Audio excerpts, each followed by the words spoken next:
Dr. Bob video, bro. You know what I'm saying? SCP-150 body-stealing parasite ship of Theseus. Anywho, let's get into this Dr. Bob the Goat. Let's go ahead and just click like and just get into it.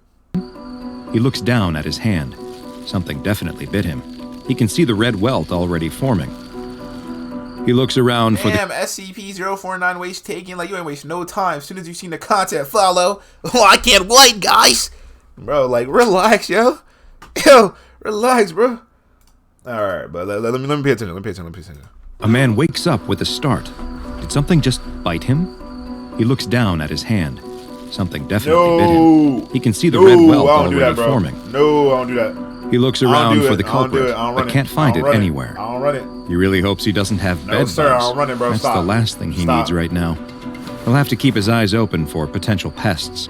He doesn't want this to happen again, since the spot is already starting to itch and feel uncomfortable. A couple... Your arm has a heartbeat. At what point do you decide I'm going to the hospital? 911 ER. Days pass, though, with no signs of other bugs. It must have just been a random insect that came inside his house. Yeah, a random insect that makes your heart go dook dook.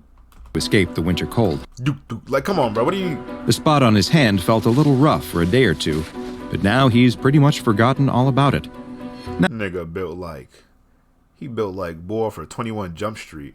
My name is... Yeah. Yo. Now what he really needs is some coffee before sitting down to another coding session. The man is in his kitchen trying to make a fresh pot of coffee, but finds he's having a hard time. He's not so much making coffee. What the fuck? Stop, bro. Stop. Well, it gotta be some type of thing that makes you not realize. It makes you not realize that you got it. Cause boy's bugging right now, bro. He got it. Okay. As he is making a mess. He knocks his favorite mug onto the ground, breaking it, and decides that maybe he doesn't need coffee after all. A couple of nights later, as the man is watching TV, he starts to cough. Just a little at first, but then more and more. The coughing fits get longer and deeper too, like they are coming from the very bottom of his lungs. He hopes he isn't coming down with something. He hasn't left the house in days, so how could he have?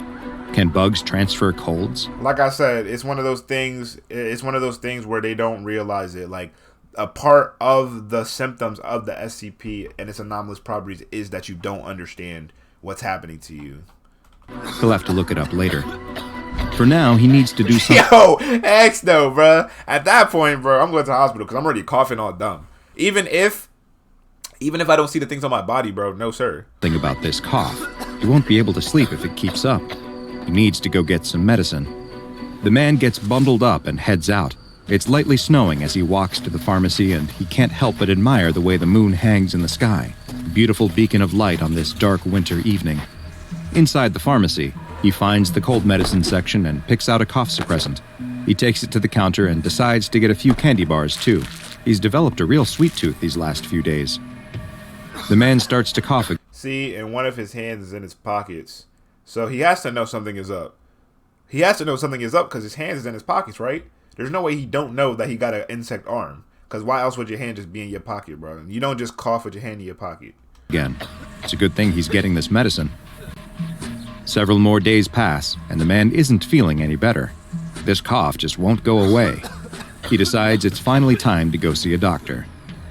As he sits in the doctor's office waiting room, he does his best to hold in his coughs, but he has a very hard time. The woman on the other side of the room is coughing too. Strangely, it actually makes him feel a little better. There must just be something going around. A nurse comes into the waiting room and calls his name. The doctor is ready for him. The man is sitting on the bed in the examination room when the doctor enters. He's looking over his medical records and doesn't even look up from his clipboard. He tells the man to take off his shirt so that he can be examined, and the man obliges. "Okay, let's see what the trouble is," the doctor says. He finally looks up at the man and screams.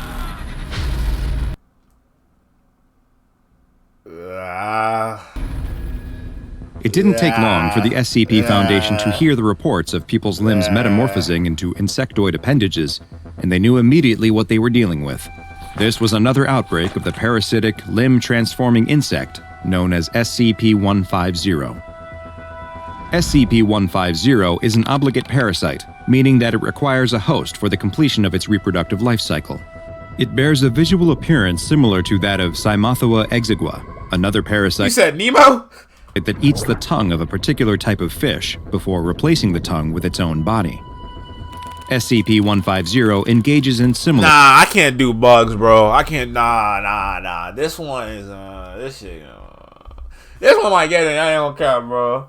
You got roaches crawling around like those, bro. Y'all ever seen a stink? Bro, y'all ever seen a stink bug before?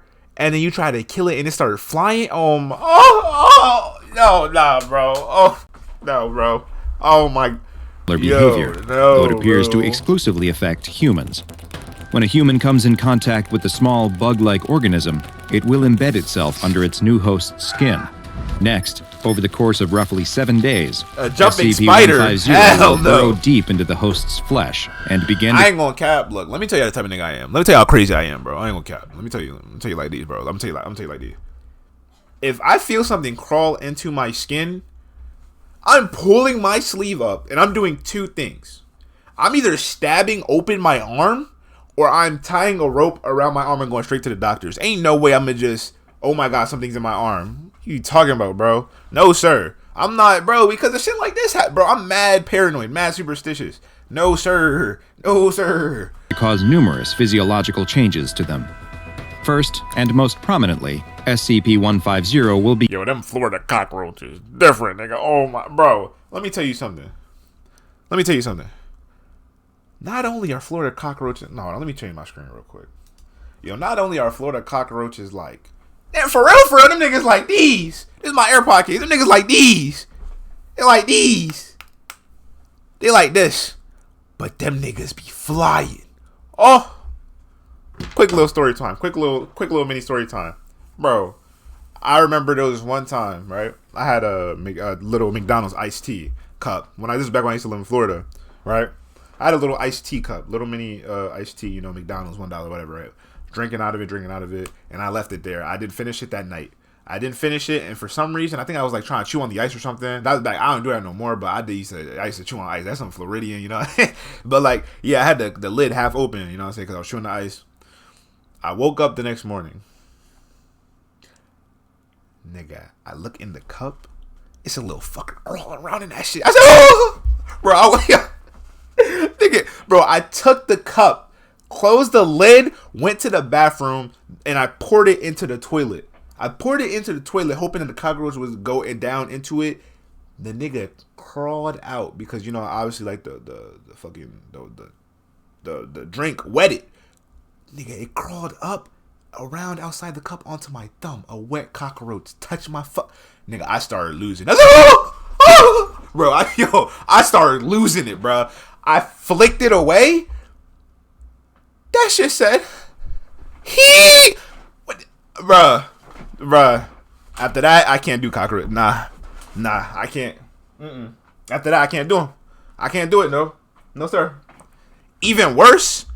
So there's like small cockroaches, right? There's like smaller cockroaches like this big. Like, but they can't fly. They don't got no wings. Nigga. There are cockroaches that exist that are small and they can fly. Oh my.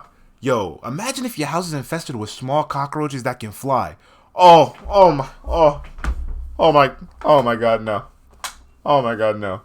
Oh my God. Oh, let's get back to the video, bro. Begin a gradual process of altering the limb that is nearest to the original infection site. As SCP-150 burrows deeper and consumes the flesh, it excretes a substance that has the effect of replacing the missing sections of the limb with a hard, chitinous material that resembles one of its own appendages. Beneath the chitin, the excreted substance forms a rudimentary nervous system that gives the host the ability to control the new limb as if it were their own. As it feeds, SCP-150 also secretes several chemicals that contain anesthetic, immunosuppressant, and transplant-rejecting properties that keep the host's body from responding to the changes, or even reacting at all. In fact, the host will often report that their new limb is completely normal and feels stronger and more resilient after the transformation. SCP-150 will continue to feed for approximately 1 to 2 weeks, and as it feeds on the nutrients within its host's body, it will begin to reproduce, creating eggs that it deposits directly into the bloodstream. Nah, see? Nah, bro, and this is what I'm saying. This is why I can't do bugs, bro. Did y'all know, and somebody can fact check me in the comments or YouTube or somebody on Twitter, whatever. Bro, I had heard, and I'm not sure if this is fact or not, but I had heard, you know how like mosquitoes and flies, did you know that every time they land, like they leave like eggs behind? Like when they land down, they like leave mini eggs. So that means every one of them little niggas that be going on your food put eggs in your food. And you're eating it. Nah, bro. Nah. While the majority of these eggs will die off, enough usually survive to begin colonizing other parts of the host's body, where they will hatch and repeat the process of feeding, reproducing, and spreading more eggs. It is theorized that it is capable of reproducing on its own, meaning that a single instance of SCP-150 You said that's only bot flies? Oh, alright. is all it takes to create a new colony. Humans infected with SCP-150 will sometimes report slight discomfort and issues with their fine motor skills during this period, but will usually not express any knowledge of what might be causing this. Eventually, SCP-150 eggs will reach the host's lungs, where the process of assimilating continues, this time replacing the lungs themselves. During this process, more eggs will be produced, laid, and then spread out of the body by the host's coughing. Oh, that's why you call As many as 10,000 eggs will be produced during this period. Yeah, so you just gotta nuke the whole town with the outbreak at that point. Ain't no way. You can't, bro. You not beating that. You can't beat that, bro. 1% of which will survive being expelled, find another host, and implant themselves. The assimilation process then spreads to the central nervous system, including the spinal cord and brain, but strangely, the host will show no signs that their consciousness or behavior have been affected in any way. In interviews with hosts of SCP-150, those who are unaware that they are infected have not expressed any knowledge of changes happening in or out of their body. When subjects are made aware that they have been infected, they will be able to point out the site of the original infection and agree that a change has taken place. He said he raping your arteries. But they seem to have no ill will towards their new chitinous appendages and will often express positive feelings about it. In order to better study the effects of SCP-150 under SCP Foundation control, 2 D-Class personnel, D-13732 and D-016002, were both infected with the parasites, and the assimilation process was allowed to fully progress through all the stages. Following signs that D-016002 was experiencing swelling of the brain, a decompressive craniotomy was performed, a procedure in which a portion of the skull is removed in order to relieve pressure on the brain. This surgery had the added benefit of giving Foundation researchers the chance to look at SCP-150's progress firsthand. But after a flap of her skull was removed, the attending scientists did not find that her brain was swelling. They didn't find her brain at all, but instead observed numerous instances of SCP-150 in the cavity where her brain should be. Oh my God, stop, bro. The D-Class had been partially anesthetized to numb her skull but remained conscious during the procedure, and the scientists asked her several simple questions to which she was perfectly able to answer. They began removing some of the parasites, and as they did so, her answers became slower and less clear. It appeared that the SCP-150 instances had not just eaten and replaced her brain, they had become her brain. For the next experiment, they would use the instances of SCP-150 that had been removed from D-13732's nervous system after he had been euthanized following the discovery that his entire nervous system had also been replaced entirely by SCP-150.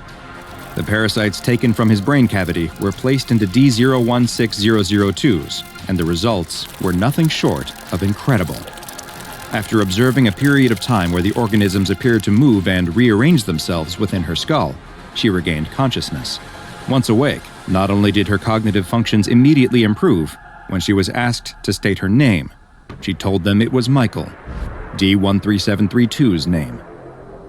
It is unknown why SCP-150 engages in this peculiar life cycle, but the danger it poses to humans and the difficulty in keeping it contained has led the SCP Foundation to classify it as Keter.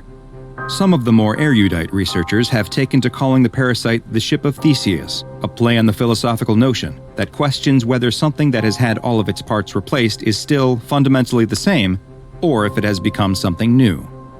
Perhaps the observation of those infected with SCP-150 can shed some light on this millennia-old question. Infected patients who are being studied are to be kept in Level 3 biohazard containment cells, with never more than one infected host per cell. Cultures of SCP-150 adults and eggs are kept in vacuum-sealed glass flasks in the Site-42 Infectious Materials Lab, and the Foundation's standard pathogen handling procedures are required to be followed at all times. Should any instance of SCP-150 be found outside of containment, it is to be immediately incinerated. Now go and watch another entry from the files of Dr. Bob, and be sure to subscribe as we delve further and further into the SCP Foundation's classified archives. Yes, sir, Bob! Go crazy, Bob! Yes, sir! Yo! Oh my god, bro. No. That was bad. That was bad. This is... Yo, this is a... Bob would go for this one. This is a WSCP. WSCP, WVID. It was just disgusting. Oh my god. Stop, bro. Stop. Just let it die, bro. Oh.